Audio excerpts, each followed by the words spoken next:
Yo soy alemán y en mi país cuando hablamos de fútbol solo tenemos dos modos. El modo frío, analizador y el modo hooligan. Pero mejor nos quedamos con el primero. Analizamos estadísticas, hablamos de probabilidades y también hablamos de estrategia. Pero en México descubrí algo que siento que en Alemania casi no existe. La fe futbolera. Esa fe extraña que no tiene explicación, pero se siente en todos lados. ¿Y si sí? ¿Y si ahora sí? ¿Y si esta vez los pinches árbitros no nos van a marcar un penal injustificado en contra y no era penal, pinche Robin, hijo de tu pinche... ¿Y si esta vez México rompe su propia historia? Ya sé qué vas a decir, Jan, tranquilo, esto no puede pasar. México nunca ha sido campeón, entonces no pueden ser campeón. Pero ahí está exactamente el punto. Todo lo que pasa por primera vez antes parecía imposible. Antes de que Alemania ganara su primer mundial en el 54, también parecía imposible. Un país destruido por la guerra y 2 veces vencido además. Antes de que Argentina tuviera Maradona, también parecía imposible. Antes de que Corea del Sur llegó a la semifinal en el 2002, también parecía imposible. Hasta que un día pasó. Y esto es lo bonito de México. Aquí la gente no necesita permiso para creer. México apenas ganando fase de grupos, 3 partidos y dicen...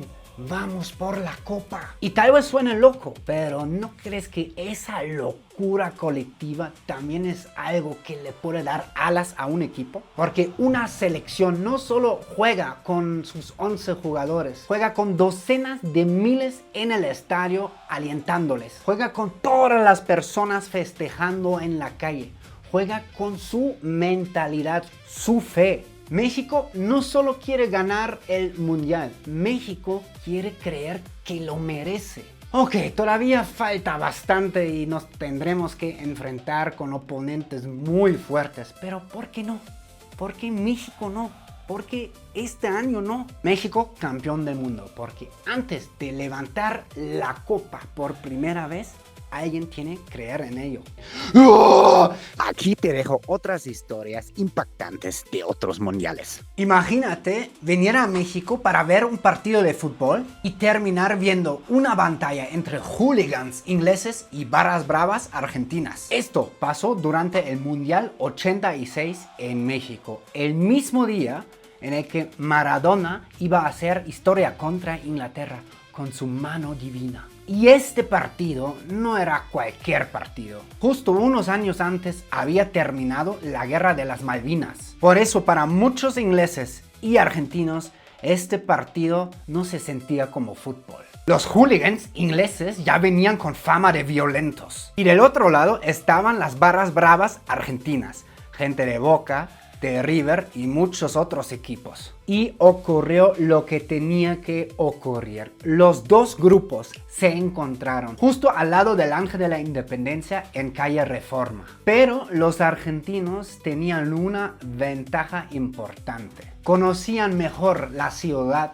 porque algunos de ellos ya vivían aquí en la Gran Tenochtitlan. Por eso sabían exactamente desde dónde iban a llegar a los ingleses. Los argentinos ya habían estudiado la zona y además habían recibido apoyo de los escoceses, enemigos muy íntimos de los ingleses. Diferentes pequeños grupos entre argentinos y escoceses empezaron a empujar a los hooligans ingleses hacia una dirección. Y de repente otro grupo de argentinos apareció desde la nada y les cerró el paso a los ingleses. Volaron botellas, cinturones, palos y los ingleses, la verdad, recibieron bastante. Y al final por eso tuvieron que retroceder. Pero lo más simbólico no fueron los golpes.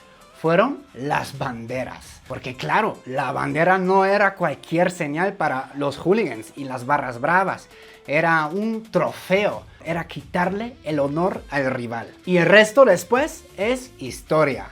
Argentina sale ganando por la mano de Dios de Maradona. Pero las broncas todavía no se terminaron. Por la famosa calzada de Tlalpan, después del partido, algunos ingleses trataron de recuperar sus banderas. Lo más curioso ocurrió después de este día.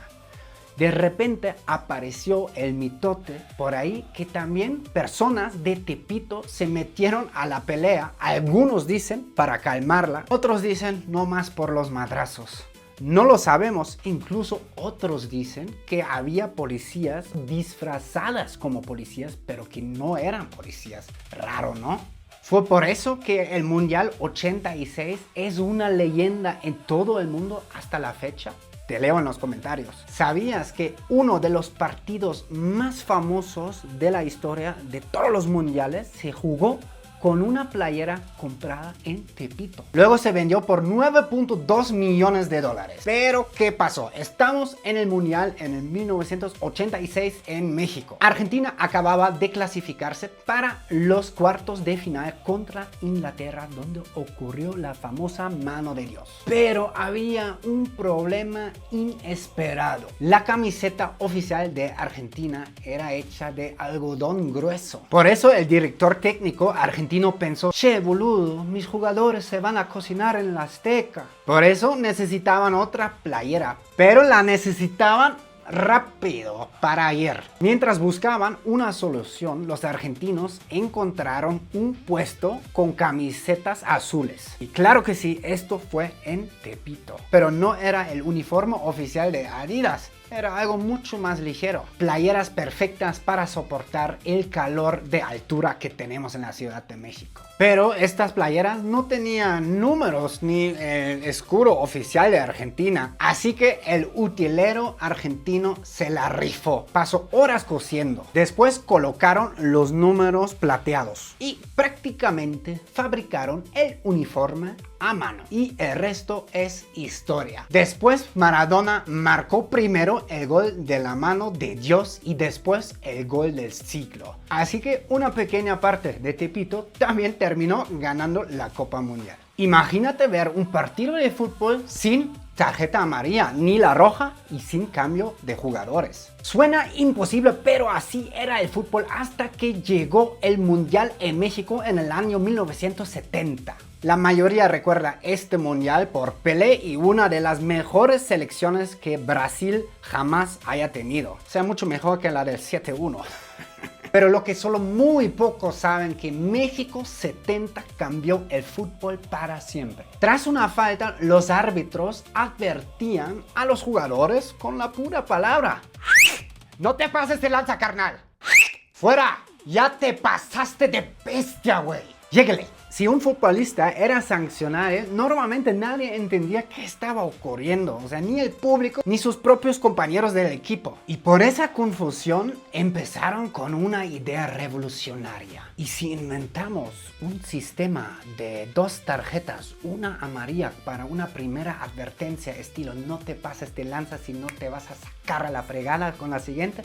Y la roja para decir, ya te chingaste, güey, fuera. Pero esto no fue el único cambio. México 70 también introdujo las sustituciones. Por primera vez, por fin los jugadores podían cambiar un jugador lesionado por otro fresco. Pero también había otra revolución. Millones de personas vieron en color por primera vez el mundial. El fútbol se dejó ver en blanco y negro por primera vez, literalmente. Así que cuando a ti te dicen datos curiosos sobre el Mundial 70 en México, ya sabes, introducción de tarjeta amarilla, tarjeta roja, sustituciones, ganó Pelé con Brasil y por primera vez en color.